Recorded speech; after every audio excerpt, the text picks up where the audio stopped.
নমস্কার বন্ধুরা, আজকে আমি তোমাদের সাথে শেয়ার করতে চলেছি বাঙালিদের অন্যতম একটা ট্র্যাডিশনাল রেসিপি চিংড়ি মাছের মালাইকারি। আমি এই ভিডিওতে কিন্তু এই চিংড়ি মাছের মালাইকারি একদম সহজ পদ্ধতিতে রান্না করা দেখিয়েছি। আর এই পদ্ধতিতে রান্না করলে চিংড়ি মাছের মালাইকারির স্বাদ হয় কিন্তু দুর্দান্ত। তাহলে চলো আর দেরি না করে রেসিপিটা শুরু করে ফেলি।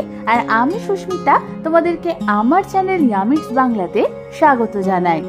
এই রান্নাটার জন্য প্রথমেই আমি এখানে প্রায় 600 গ্রাম মতো গলদা চিংড়ি নিয়ে নিয়েছি। আর এই চিংড়ি মাছটাকে কিন্তু আমি ভালো মতো পরিষ্কার করে নিয়েছি। এবার এই চিংড়ি মাছগুলোর মধ্যে আমি দিয়ে দেব 1 চামচ পরিমাণ নুন আর দিয়ে দেব 1 চামচ পরিমাণ হলুদ গুঁড়ো। এবার আমাদের এই চিংড়ি মাছগুলোর গায়ে কিন্তু নুন হলুদ ভালো মতো মাখিয়ে নিতে হবে। তোমরা দেখো আমাদের চিংড়ি মাছের গায়ে নুন হলুদ ভালো মতো মাখানো হয়ে গেছে। এবার এটাকে সরিয়ে রেখে অন্যদিকে আমি গ্যাস জ্বালিয়ে একটা কড়াই বসিয়ে দিলাম। আর তার মধ্যে আমি চিংড়ি মাছ ভাজবার জন্য প্রায় 4 টেবিল চামচ পরিমাণ সর্ষের তেল দিয়ে দেব। তেলটা ভালো মতো গরম হলে আমি ওর মধ্যে এক এক করে চিংড়ি মাছগুলোকে ছেড়ে দেব।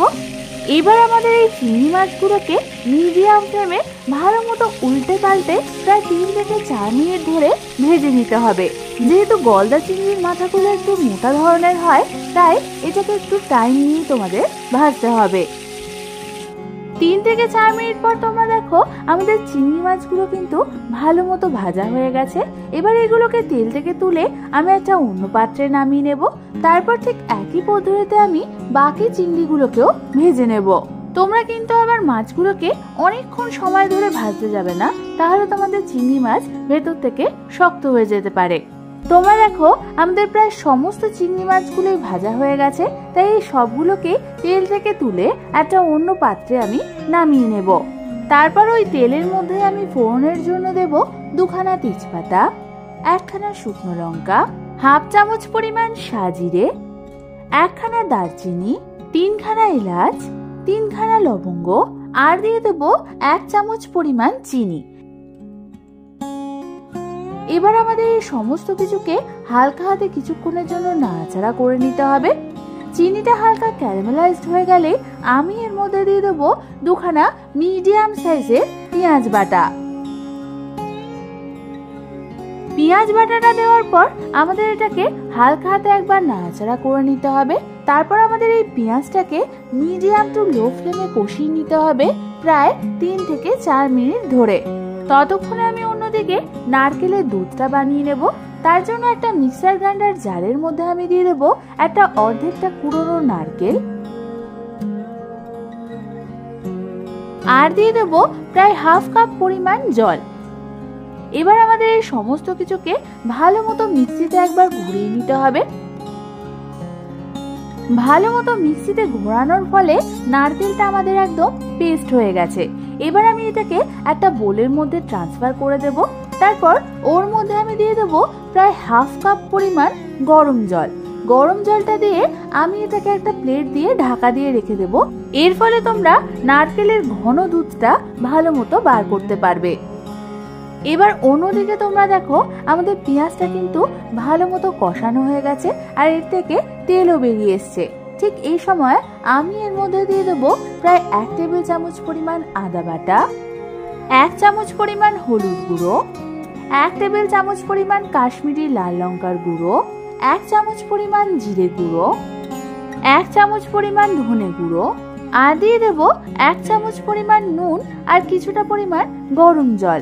এবার আমাদের সমস্ত কিছুকে হালকা হাতে নাড়াচাড়া করতে করতে আরো 3 থেকে 4 মিনিট ধরে মিডিয়াম টু লো ফ্লেমে কষিয়ে নিতে হবে।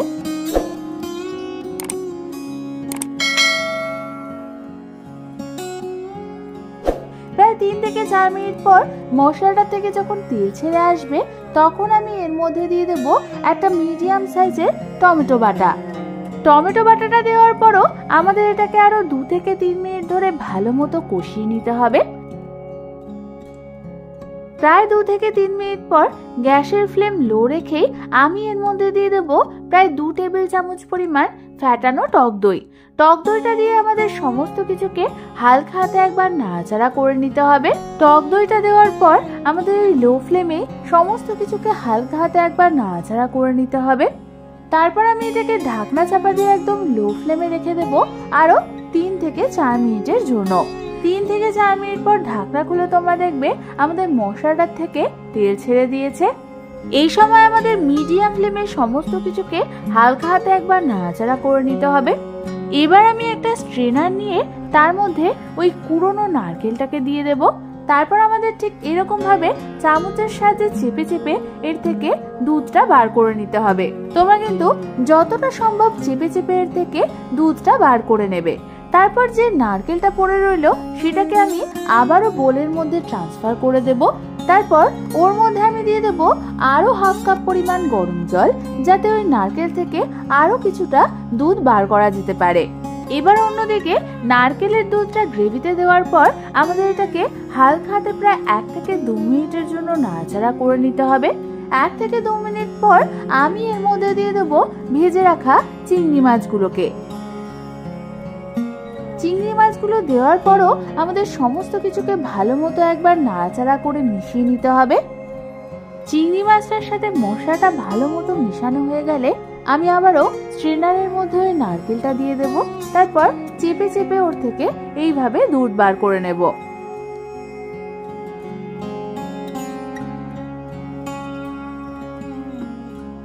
এবার আমি এর মধ্যে একে একে দিয়ে দেব স্বাদ অনুযায়ী নুন আর স্বাদ অনুযায়ী চিনি। নুন আর চিনি দিয়ে হালকা হাতে সমস্ত কিছুকে একবার নাড়াচাড়া করে নিয়ে আমি এটাকে ঢাকনা চাপা দিয়ে একদম মিডিয়াম ফ্লেমে রেখে দেব প্রায় 3 থেকে 4 মিনিটের জন্য।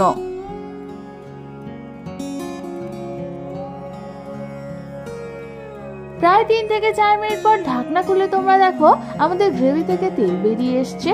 ঠিক এই সময় আমি এর মধ্যে দিয়ে দেব 1 চামচ পরিমাণ ঘি আর দিয়ে দেব হাফ চামচ পরিমাণ গরম মশলা।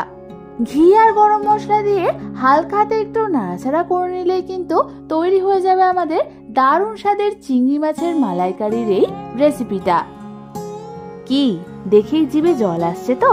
তাহলে আর দেরি না করে বাড়িতে যে কোনো একদিন ঠিক এইভাবেই চিংড়ি মাছের মালাইকারি রান্না করে দেখো। আশা করি তোমাদের খুবই ভালো লাগবে। আর এই রেসিপিটা ভালো লেগে থাকলে একটা লাইক অবশ্যই করে দিও। আর এরকম দারুণ দারুণ রেসিপি আরো আমার কাছ থেকে পেতে হলে আমার চ্যানেলটাকে সাবস্ক্রাইব করতে কিন্তু একদম ভুলো না।